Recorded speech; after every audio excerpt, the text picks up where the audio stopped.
Olá, bom dia, boa tarde, boa noite. Pessoal, hoje iremos falar aí de Era Vargas.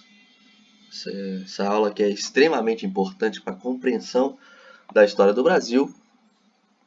E a gente vai tratar dela hoje, dessa figura tão ambígua, né?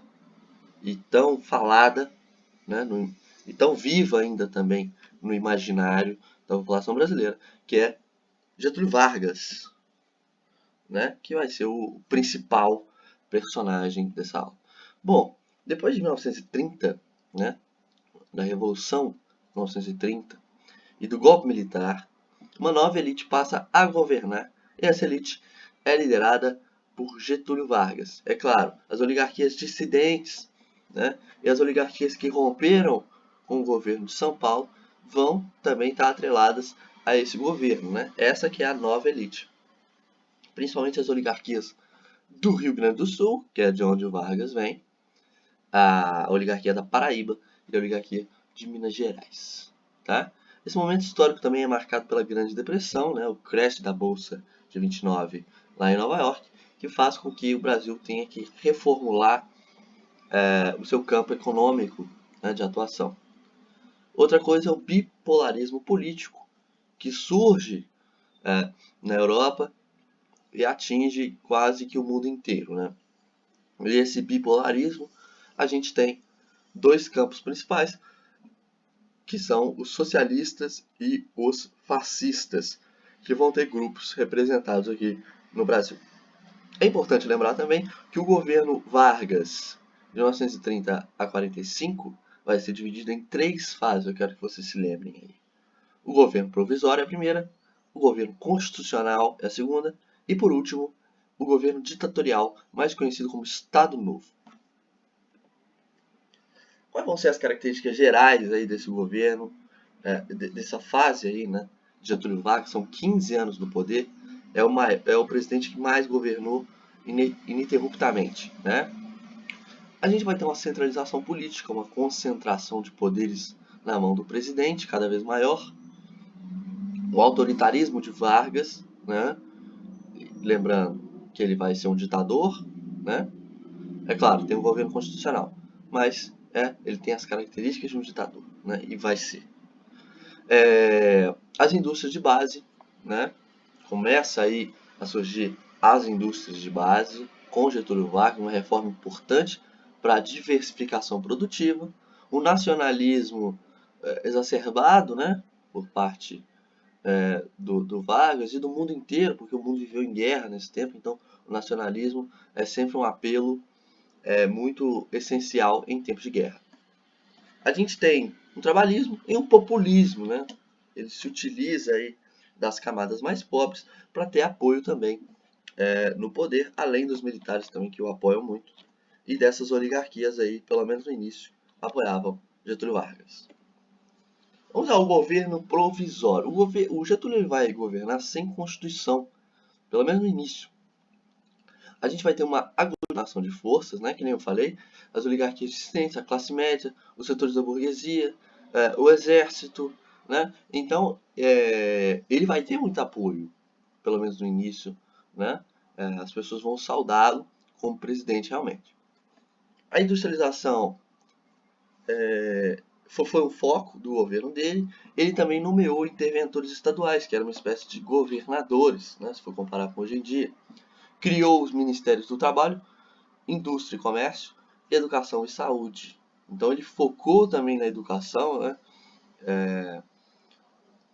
Focou muito no trabalho. Isso foi um diferencial aí dos primeiros anos aí do governo de Getúlio Vargas. Por outro lado, ele começou um controle dos meios de comunicação e dos sindicatos, né? Ele começa a atrelar os sindicatos ao seu mando, tá? E a inovação, uma das inovações principais dele, é o Código Eleitoral de 1933, quando finalmente o voto passa a ser secreto, né, que era uma coisa que não tinha na Primeira República, e passa a deixar o voto feminino acontecer. Finalmente o voto feminino acontece, que era uma luta aí das mulheres do Brasil, e com Getúlio Vargas Isso vai acontecer. Então, um pensamento progressista, ao mesmo tempo que um pensamento um pouco conservador, Getúlio é esse cara que vai se dividir nesses dois campos muitas vezes. Ele sabe fazer o jogo político, ele sabe agradar um pouco, agradar os outros um pouco, né? E por fim, a dissolução do Congresso Nacional e das Assembleias Estaduais e das câmaras municipais acontece aí no governo provisório, Getúlio já dando um caráter de que não iria sair do poder nem tão cedo. Aí acontece a Revolução Constitucional de 32. Tá? O São Paulo, como perdeu sua hegemonia política, perdeu muito poder político, né? Com a Revolução de 30, praticamente foi jogado para fora um pouco da política por um tempo, vamos dizer assim. Vai lá, descansa lá. Ficou pistola da vida e estourou uma rebelião em São Paulo. Essa rebelião teve estopim quando o Getúlio nomeou um pernambucano para ser interventor de São Paulo. É claro que os paulistas não gostaram nem um pouco de ter um pernambucano governando seu estado, e se os partidos principais se uniram e formaram uma frente única. A frente única pegou em armas, né, e exigia autonomia política para São Paulo e a convocação de uma Assembleia Nacional Constituinte, já que Getúlio governava sem nenhuma Constituição e a partir de decretos de lei, né, coisas assinadas aí pelo presidente. Tá? Vai surgir o movimento MMDC, em homenagem a 4 jovens mortos, né? Não sei o nome exatamente dos jovens, mas o movimento era esse. MMDC, né? Com as iniciais aí dos 4 jovens mortos em confrontos com o governo. Eu deixei esse mapa aqui, mostra um pouco, né, das tropas chegando em São Paulo. Se você quiser ver mais detalhadamente, você pausa o vídeo aí tranquilamente. Tá? As tropas vêm chegando, também teve uso de aviões, então São Paulo foi considerado um exército rebelde pertinho da capital do Rio de Janeiro, né? Enfim, essa revolta ela foi esmagada aí pelo governo federal, mas teve muita repercussão. Aí mais uma foto, você mostra realmente apoio popular, né? Muito apoio. E aí uma propaganda dizendo abaixo a ditadura varguista, né? A ditadura varguista, como já era conhecida. Tá? Perdeu, mas ganhou. Como é que é isso, Daniel? Gente, apesar de derrotada, conseguiu que o Vargas nomeasse um interventor paulista para São Paulo. Ele também marcou a data para a eleição da Assembleia Nacional Constituinte, que formulou aí finalmente uma Constituição, a Constituição de 1934. A Constituição ela manteve a República Federalista, a separação de poderes, a eleição direta e o voto universal secreto, ou seja, todos podiam votar. Outra coisa que a Constituição colocou em prática foi o direito para os trabalhadores, né? Uma grande conquista aí para todos os trabalhadores assalariados do Brasil. O salário mínimo, a jornada de 8 horas, descanso semanal, férias remuneradas, indenização por demissão sem justa causa, proibição de trabalho para menores de 14 anos, foi muito comemorada em todo o Brasil. A Assembleia Nacional Constituinte também elegeu um novo presidente indiretamente, como previa essa nova Constituição. E quem foi eleito? Getúlio Vargas. Getúlio Vargas, então, foi eleito indiretamente pela Assembleia Nacional por mais 4 anos. Ele ficaria no poder até 1938. Deixei aí a capa da Constituição para vocês admirarem.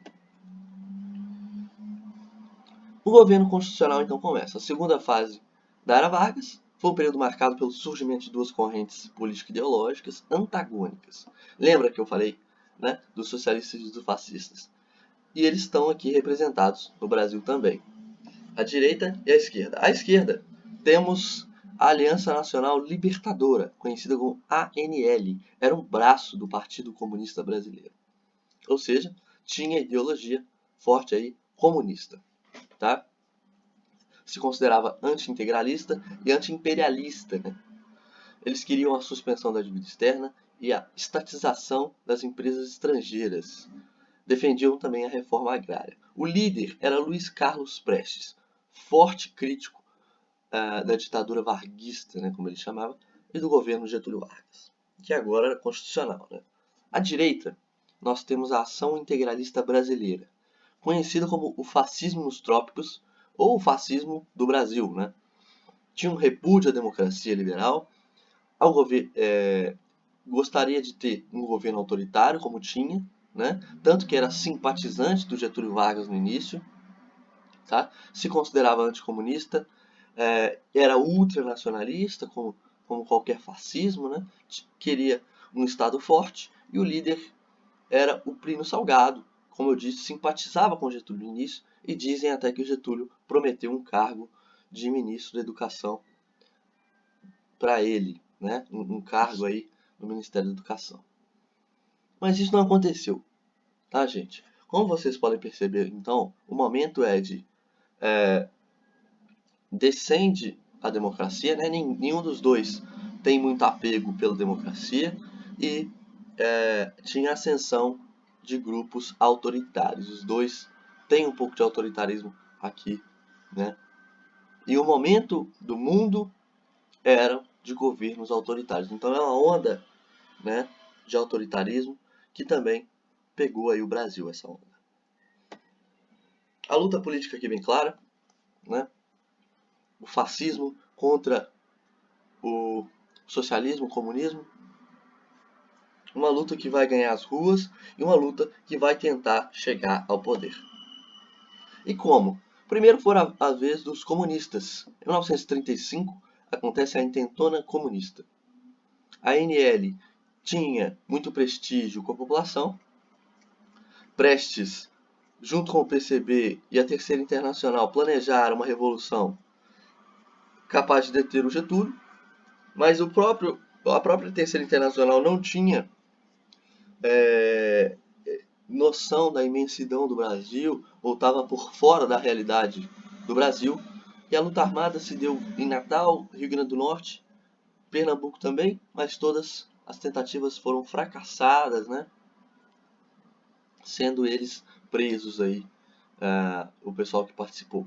O próprio Luiz Carlos Prestes tentou organizar um levante sem sucesso no Rio de Janeiro, na capital, e ele foi preso. O governo Vargas deu início, então, a uma forte repressão depois que aconteceu a Intentona Comunista. Pessoal, na foto aqui ao lado, Luiz Carlos Prestes, à sua esquerda, e Olga Benário à sua direita. A Olga Benário é espiã soviética de origem alemã, veio ao Brasil para auxiliar no processo revolucionário. Tá? Ela foi deportada para a Alemanha nazista e morreu aí nas câmaras de gás do regime de Hitler. Prestes foi preso por 10 anos e ficou a maior parte desse tempo, de 10 anos, na solitária. A caminho da ditadura. E aí começamos, né? Depois que Vargas quase sofreu, mas muito quase, nem chegou perto de quase, né? Não sei o que eu tô falando.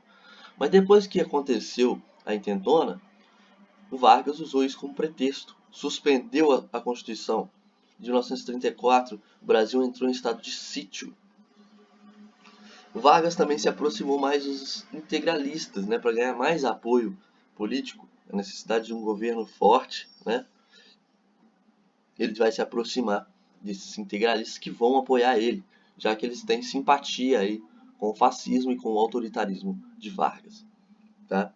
Tudo isso depois vai acontecer o Plano Cohen, não se esqueçam, Plano Cohen. Plano Cohen vai ser um falso plano comunista, tá? Vai ser jogado no jornal várias notícias de que a ameaça vermelha está por vir, que a ameaça comunista vai acontecer. O Vargas então criou as bases para dar um golpe. O golpe dentro do golpe, né, gente? Já tinha o golpe de 30, agora o golpe de 37. O Vargas vai assumir plenos poderes ditatoriais.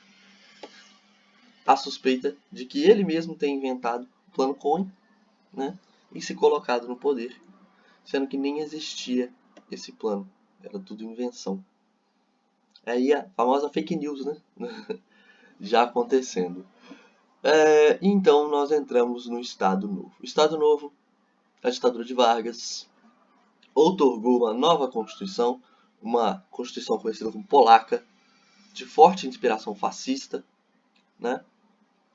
E muito autoritário. A centralização do poder toda na mão do presidente, tá? A extinção do cargo de vice-presidente. O presidente também poderia legislar em alguns momentos. Fim do federalismo, imposição de um centralismo político, né? As autonomias estaduais também estavam abaladas, com os interventores passando a governar em nome do Vargas, né? Do governo central. Controle do governo sobre a imprensa, a famosa censura, estabelecimento de pena de morte para crimes políticos, ou seja, perseguição política a todos os opositores do regime, extinção dos partidos políticos, e essa extinção dos partidos políticos fez com que Vargas traísse o nosso querido Plínio Salgado, né? O integralista, o fascismo no Brasil, que falou: como assim você vai extinguir o nosso partido que te apoiou? Então eles tentaram um golpe em 1937, os fascistas, e não conseguiram dar esse golpe. Getúlio frustra os planos de Plínio Salgado, sendo que dizem que prometeu para ele um cargo no governo, mas nunca deu esse cargo e acabou desarticulando a AIB, Ação Integralista Brasileira. Graças a Deus, né? Pelo menos isso. Características do Estado Novo, né, gente? Eu já disse, mas tem alguns pontos que a gente pode levantar. Além da centralização política, a gente tem a criação da CLT e da carteira de trabalho. Formalizou muitas das coisas que estavam na primeira Constituição da era Vargas de 1934. Então a carteira de trabalho vai dar todos aqueles benefícios, né? Férias, jornada de trabalho reduzida, etc, etc. Tá? Vai ter também o surgimento de sindicatos pelego, vão ser controlados por Vargas, ou seja, toda a organização dos trabalhadores estava atrelada ao Estado. A criação do Departamento de Imprensa e Propaganda, o DIP, que vai impor a censura. É importante vocês saberem essas siglas para as provas. E a propaganda do regime, né, em horário nobre, né, como a Hora do Brasil. Toca na rádio aí, né? Tocou na rádio por muito tempo, não sei se toca ainda. Mas... A Voz do Brasil, passou esse negócio. Fazia propaganda aí do Vargas. Aqui do lado eu deixei até uma propaganda, né? O Getúlio era visto como esse cara carismático, aí junto com as crianças e tal. Era o rosto do Brasil, vamos dizer assim. Era o culto à personalidade de Vargas, né? Que acontecia pelo Brasil. A crescente burocratização estatal aconteceu também nesse período. E o nascimento da polícia política. Gente, toda ditadura vai ter aí um órgão responsável pela repressão, e esse órgão, né, responsável pela repressão aos opositores, muitas vezes a tortura desses opositores, vai ser a política, né, coordenada por Flinto Müller na época do Estado Novo. Agora as coisas bacanas, né, um pouco, pelo menos. A gente vai ter as bases de estabilidade, tá? Vai ter um apoio aí da burguesia industrial, parte das oligarquias também vão estar junto com Getúlio, apoio do exército, é claro, sem isso ele não governaria, tá? Teve uma desorganização muito grande das camadas populares, a criação das leis trabalhistas também fez com que os trabalhadores gostassem do Getúlio, então ele conseguiu se manter no poder graças a esses apoios. E investimentos maciços em outras áreas que o Brasil não tinha antes. Né? Ele criou a Companhia Vale do Rio Doce, ele criou a CSN, a Companhia Siderúrgica Nacional, usina de Volta Redonda, fez investimentos na Fábrica Nacional de Motores, né? Iniciou a construção da Companhia Hidrelétrica de São Francisco. Então foi uma transformação que ele passou o Brasil, uma transformação de investimento maciço na indústria, de investimento maciço nessas indústrias de base, nessa criação de novos empregos, que era essencial para o Brasil se reformular e sair daquele país atrasado que era. Né? Continuou sendo, mas saiu um pouco, pelo menos totalmente, do agronegócio e focar o seu dinheiro em outras áreas. E aí surgiu essas duas companhias, né, que são conhecidas até hoje. É claro, a Vale foi privatizada, a Companhia Siderúrgica Nacional já foi um pouco vendido também, se não me engano, mas são importantes aí até hoje no cenário econômico brasileiro. O populismo de Vargas, a gente tem que deixar muito claro que o Vargas assume como um ditador, mas continua sendo um populista, né? Ele faz várias concessões ao povo, posa para o povo, faz diversos comícios para o povo, faz diversas passeatas, né? Ele vai ser conhecido como pai dos pobres e mãe dos ricos. É como eu disse nos slides para trás, ele consegue agradar um, tenta agradar o outro também, né? Então, ao mesmo tempo que ele atende aos interesses dos grandes empresários de terra e dos industriais, ele também concedia aos trabalhadores umas migalhas, vamos dizer assim, algumas coisas que era direito do povo, né? Que é pelo menos o salário mínimo, foi conquistado aí com muita luta. O Brasil na Segunda Guerra Mundial. Conforme foi passando o tempo, é claro, em meio a tudo isso que eu falei, estava acontecendo na Europa a Segunda Guerra Mundial, o maior conflito da humanidade, né, até os dias de hoje, né? E o Vargas ele tinha muita simpatia com o regime de Hitler, um grande parceiro econômico do Brasil. O nível de exportação para a Alemanha quase chegava ao mesmo nível que os Estados Unidos. Então, o Brasil estava no meio a meio. Tanto que ficou em neutralidade, até que os Estados Unidos adotou a política da boa vizinhança. Né? Os Estados Unidos começou a agradar os seus vizinhos, né, latino-americanos, seus vizinhos ali da América do Norte também. Tá? E concedeu um empréstimo gigante para o Getúlio, né, ampliar e fazer a CSN, né? Em troca, o Brasil exportou o aço, a borracha e o algodão para os seus aliados lá na Europa, né? A Inglaterra, a França e os Estados Unidos. Em 1941 também, o Brasil cedeu a base do Rio Grande do Norte para os americanos utilizarem. Serviu de trampolim para os aviões chegarem na África.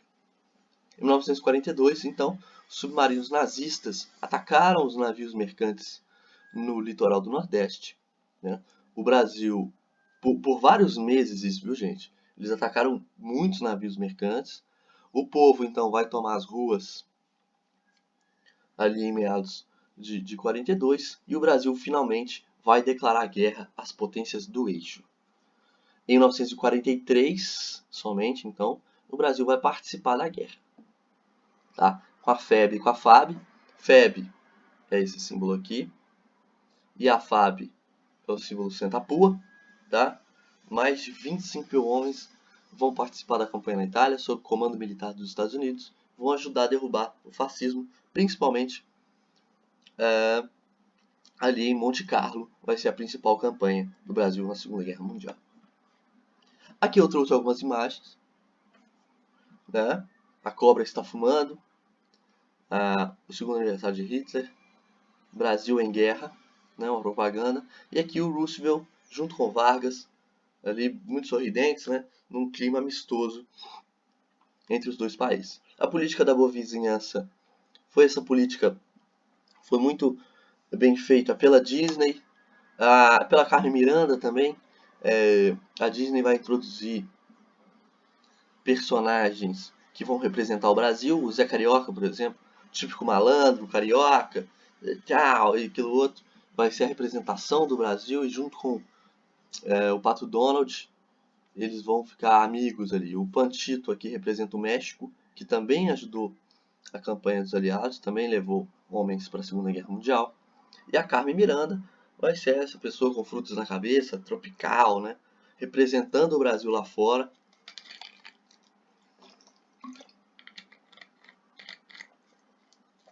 E criando todo esse clima amistoso para a opinião pública e para os governos, e dando aval aí para o Brasil participar da Segunda Guerra Mundial. O Brasil, então, ajudou aí em Monte Carlo, né? A recém-criada FAB também ajudou muito. Há quem diga que as pessoas diziam que é mais fácil uma cobra fumar do que o Brasil entrar na guerra. É por isso que o símbolo do Brasil era uma cobra fumando, tá, gente? E eles falam, ó, a cobra tá fumando, porque o Brasil entrou na guerra, embora o envio para a frente de batalha foi iniciado somente em julho de 1944, quase 2 anos após a declaração. e também enviou-se só 25 mil homens, 25 mil pracinhas, como eram conhecidos, e não 100 mil, o Brasil teve um apoio importante, esse apoio é prestigiado, esse apoio foi notado pelos americanos, que falaram que tinha muita bravura nos soldados brasileiros, e a nossa Força Aérea também, há relatos de que fez bonito, vamos dizer assim, né? Conseguiu ajudar realmente um pouco os aliados. É claro que há quem diga que não era nem necessário o Brasil mandar pessoas para a guerra, mas o Brasil quis ter um apoio efetivo na guerra e foi o único país aí da América do Sul a enviar, né, a participar efetivamente da Segunda Guerra Mundial. Durante a guerra a gente teve também alguns relatos de agressões e xenofobia, né, vamos dizer assim. Não há tanta xenofobia, mas mais agressões mesmo com alemães, japoneses e italianos que residiam aqui no Brasil, né? E esses também passaram a ser vigiados por algumas autoridades brasileiras sob suspeita de ser espiões ou alguma coisa do tipo, mas nada exacerbado também, foi mais tranquilo, né? Mas tinham relatos e aconteceu algumas agressões sim no Brasil. Depois da Segunda Guerra, o envolvimento do Brasil ao lado das democracias, né, democracias liberais, ficava difícil e até contraditório para o Getúlio se manter no poder, pelo menos como um ditador. Né? Alguém que luta pela democracia na Europa não pode continuar com uma ditadura no Brasil. A opinião pública dele caiu muito. O fim da Segunda Guerra também trouxe fortalecimento dos grupos liberais, e o Vargas acabou cedendo. Gradualmente, ele permitiu a existência de outros partidos políticos e marcou também eleições para a sucessão presidencial. Aconteceu, lá pra você ver, a opinião pública estava um pouco dividida também, não era? Enfraqueceu um pouco a opinião pública. O queremismo foi um movimento popular liderado pelo PTB e pelo PCB, quer dizer, desculpa, o PCB que apoiou o Vargas, tá? O PCB, mesmo ele sendo colocado em clandestinidade no Estado Novo, ele voltou a apoiar o Vargas porque o Vargas apoiou os aliados e entre os aliados tinha um país comunista, que era a União Soviética. Mas esse movimento não deu muito certo, tá? Os militares e a oposição até falaram para ele renunciar logo, antes que ele quisesse permanecer no poder, e foi eleito Eurico Gaspar Dutra, né? E aí começamos um outro período da história do Brasil. E tem fim, finalmente, a Era Vargas. Pessoal, agradeço aí quem permaneceu até o final. Deixo aqui as indicações e referências que eu usei para produzir esse slide, para fazer esse slide. Espero que vocês tenham gostado, dá muito trabalho. E aqui os livros, né? O filme Olga também, que conta a história da Olga Benário, que foi espiã soviética. Alguns jogos aí também e sites, Portal da Febre, que contam um pouco mais das histórias. Se você quiser saber, esse é o quadro geral, né? Se você quiser saber realmente mais detalhes, você tem que ler aí os livros, tá bom? Muito obrigado, até mais, valeu!